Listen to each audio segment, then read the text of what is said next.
ले लेते हैं सुबही खान, सामाजिक कार्यकर्ता हमारे साथ जुड़े। सुबही, आपको क्या लगता है ये फैसला आया है और जाहिर तौर पर जैसे हिजाब को लेकर इतना विवाद उठा था, अब ये फैसला आया, पहली प्रतिक्रिया क्या होगी आपकी? जी देखिए, मैं कर्नाटका हाईकोर्ट के इस फैसले से बहुत ज्यादा खुश हूं, क्योंकि उन्होंने बहुत ही रैशनैलिटी के साथ पूरे विवाद को ही खत्म कर दिया, ये बोलकर कि आर्टिकल 25 यानी धार्मिक स्वतंत्रता जो हमें हमारा संविधान देता है, उसका हनन केवल तभी हो सकता है अगर हिजाब पहनना हमारा पंथ हमें बोलता है। अगर कुरान में या जो हमारा एक इंटीग्रल इस्लामिक प्रैक्टिसेस है, क्या वो कहती हैं हिजाब या नकाब करने के लिए? जब उनको आप कुरान की रेफरेंस में देखेंगे तो वो कहीं से कहीं तक नहीं कहती हैं। तो ये क्लैरिटी मुसलमान समाज को आने की बहुत जरूरत थी कि बहुत सारी ऐसी चीजें इस्लाम के नाम पर मुसलमान समाज में हो रही हैं जो सीधा सीधा ह्यूमन राइट वायलेशन करती हैं उन बच्चों का। आज मुसलमान बच्चों को ये मनन करना चाहिए, अपने आप से ये सवाल पूछने चाहिए जो कर्नाटका हाईकोर्ट ने पूछिए, क्या ट्रिपल तलाक इस्लाम का हिस्सा है? क्या बहु विवाह इस्लाम का हिस्सा है? क्या हलाला इस्लाम का हिस्सा है? या मिस्यार मैरिज जिसमें 12-12 साल की बच्चियों के साथ शादी करते हैं वो इस्लाम का हिस्सा है?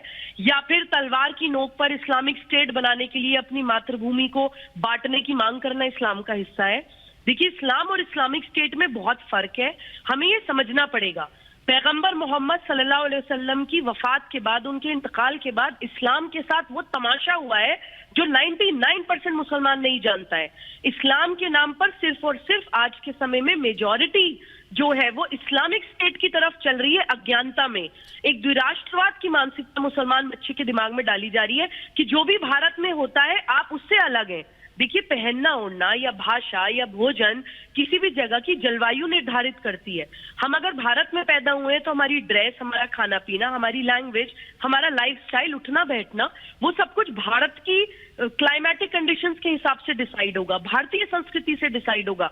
तो क्यों हम अपने आप को ये काले कपड़े में लबादे में ओढ़ते हैं? मैं ये तस्वीरें आप दिखा रहे हैं, सुबह आप भी उसी समुदाय से आती हैं, आप इन चीजों को समझ पा रही हैं। जो लोग विवाद कर रहे थे, आखिर उनको ये बातें समझ में क्यों नहीं आती है? क्या हो सकता है इसके पीछे? देखिए, दो मैं आपको मनोवैज्ञानिक पॉइंट्स बताती हूँ कि क्या होता है। एक तो मनोविज्ञान का एक प्रिंसिपल या कहिए कि एक फिलॉसफी है, स्टॉकहोम सिंड्रोम। जब आप बहुत लंबे समय तक किसी व्यक्ति या संगठन के द्वारा प्रताड़ित होते हैं, ह्यूमिलिएशन होता है, तो आपके अंदर की जो फाइटिंग स्पिरिट होती है, सवाल करने की जो क्षमता होती है, वो खत्म हो जाती है। और स्टॉकहोम सिंड्रोम में लोग अपने अब्यूजर से ही एक अटैचमेंट डेवलप कर लेते हैं। उनको लगता है इसके आगे तो कोई जीवन ही नहीं है। अगर हमने सवाल पूछा या अपने डर के आगे निकले तो हम कहीं के नहीं रहेंगे, कोई भी हमें नहीं अपनाएगा। तो मैं इन मुसलमान बहनों से भी अपील करना चाहती हूँ कि उस स्टॉकहोम सिंड्रोम से आगे बढ़िए। दूसरा कारण है जो फतवा ब्रिगेड है, वो मुसलमान बच्चे की डिसीजन मेकिंग, रैशनैलिटी, सोचने समझने की क्षमता खत्म कर देती है। बचपन से डराते हैं बच्चों को, आपने ये किया तो हराम है, आपने वो किया तो गुनाह है, अगर आपने ये किया तो आपको दोजक में गरम गरम तेल में कढ़ाई में तला जाएगा, सांप बिच्छू आपको डसेंगे।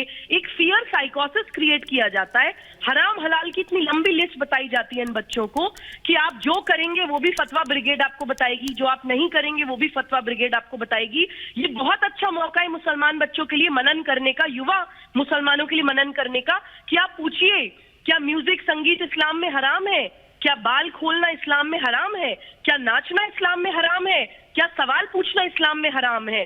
क्या दूसरों को दोस्त बनाना, दूसरों की संस्कृति में मिलना इस्लाम में हराम है? या होली के रंग खेलना इस्लाम में हराम है?